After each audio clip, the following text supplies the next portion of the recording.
All right, in this video, I'm going to solve two problems for a precise definition of a limit. So the first problem is this: limit of absolute value of 2x as x approaches -3 equals 6.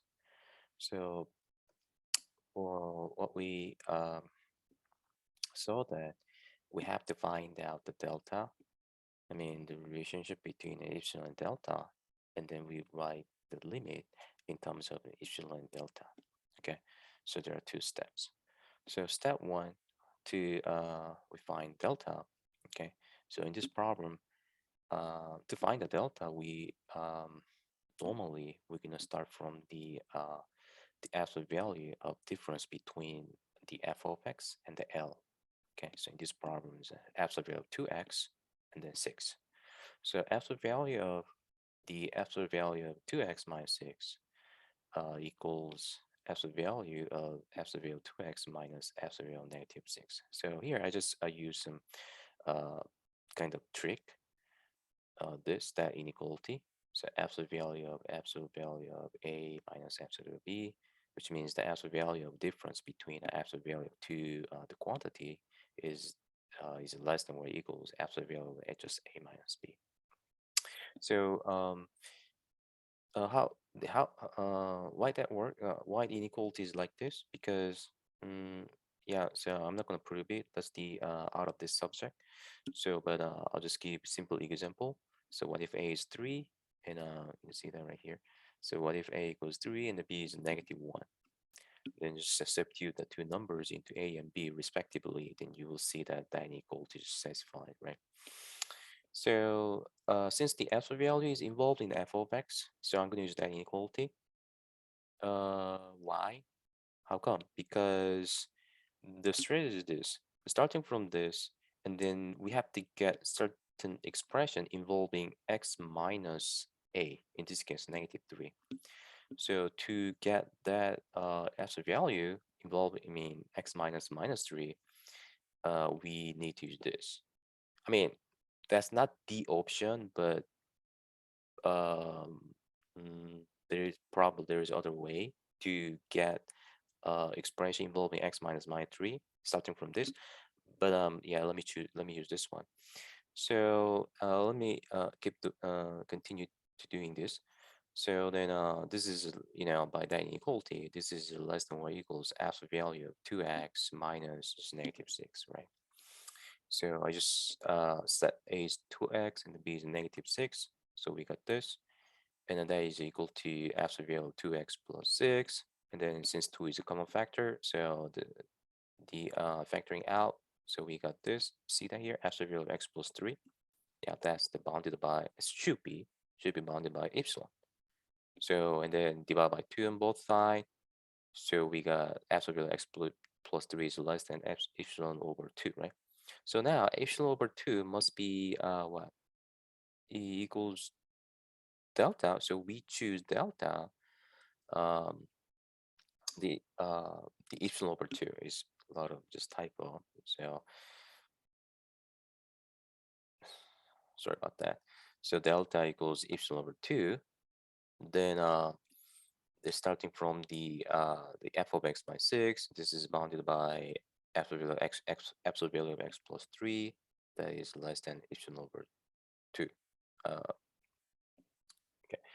So now then now see, if you choose the delta epsilon over 2, then uh, so see right there, we choose this one as delta epsilon over 2, then 2 times epsilon over 2 becomes epsilon, right?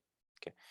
So now then step 2. So you're going to write the limit in terms of epsilon delta, okay? So following the precise definition of limit. So for delta, for any, this is arbitrary, okay? For any, or for any arbitrary epsilon positive number, real number, they're egogist. That's a symbol of egogist. Okay, egogist delta. Uh, but the we choose delta is epsilon over 2. Okay, then this guy must be less than epsilon. whenever, or you can say if the absolute value x plus 3 is less than delta. Okay. So next problem is this one. Limit of square root of x is 5 as x approaches 25. So listen carefully. This is a little bit different than what we did, the way what we did in here. Okay. So first problem. Step 1, find delta. So absolute value of square root of x minus 5, starting from, just normal, this is just exactly the same as what we did in this problem 1, right? We start from the absolute value of f of x minus L. So then to get the expression absolute value of x minus 25, we're going to use the conjugate of the square root of x minus 5. Okay, so in this case, conjugate of square root of x minus 5 is square root of x plus 5. So pretty much we're gonna express this one, rationalize. Okay, we just kind of the rationalize this one is not quite the right expression. Let me just say I don't know what this kind of word is just to fractionalize, or I can say just use the identity, but this is equal to that one. Okay, so we just multiply the conjugate in top and bottom. Because this is square root of x minus 5 is nothing but square root of x minus 5 over 1, right? 1. So we multiply by conjugate in top and bottom. So we got this. And the top one is x minus 25. See, x minus 25 exactly. That's the exactly what we want to get, right? So now that absolute value can be uh, split out as absolute value of x minus 25, and then 1 over square root of x, 1 over square root of x plus 5. Okay, this typo here. I'm sorry about that. So then that one must be less than delta, okay? And then this one is less than 1 over 5. How come? Because the square root of x plus 5 is greater than 5, right? Because x is, approach 25, so definitely x is kind of positive real number. So square root of positive number is still positive number, plus 5 is greater than 5. It's obvious. So now then we just reciprocal, okay? I mean, the flip, the both side out, then we're going to get 1 over square root of absolute root of square root x plus 5, and then less than 1 over 5, right? So now this guy is less than 1 over 5. Combine them, that one must be delta less than delta over 5, and this must be less than epsilon. Okay, so then we gotta choose delta equals 5 epsilon. So yeah, and then you see that here, this one we can put the equal sign. That should be okay. Okay. But yeah, think about this. One, if you don't understand, one is less than 2, right? But we can say 1 is less than or equals 2. Doesn't make sense. Yeah, it makes sense, right? Why? Because less than or equals mean the less than or. Okay. So either one is satisfied. That's okay, right? So you can put the equal sign right here, and then delta is equals 5 epsilon. Okay.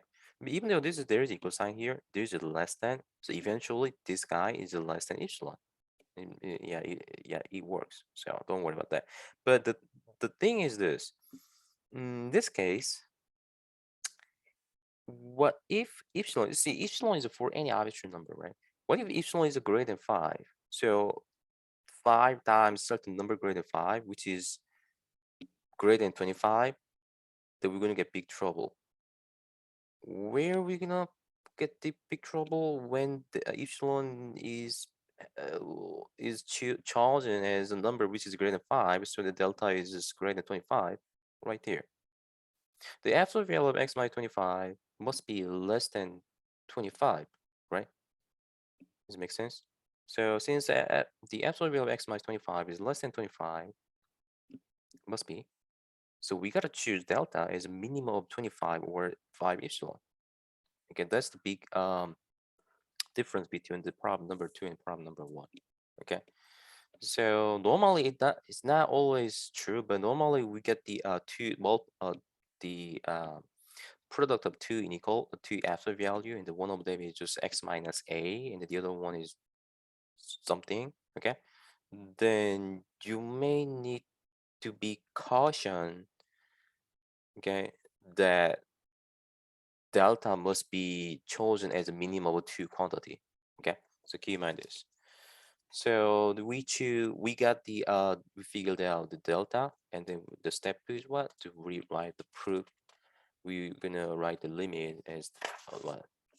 The precise definition of limit. Okay, following that. So here's we write, oh, excuse me. Yeah, we write the limit of the, excuse me. Yeah, we for any epsilon, and there exists the delta. It's not g. Okay, it's delta. Minimum of 25 or 5 epsilon, such that the absolute value of square root of x minus 5 is less than epsilon if absolute value of x minus 25 is less than delta. Okay, yeah, that's for today.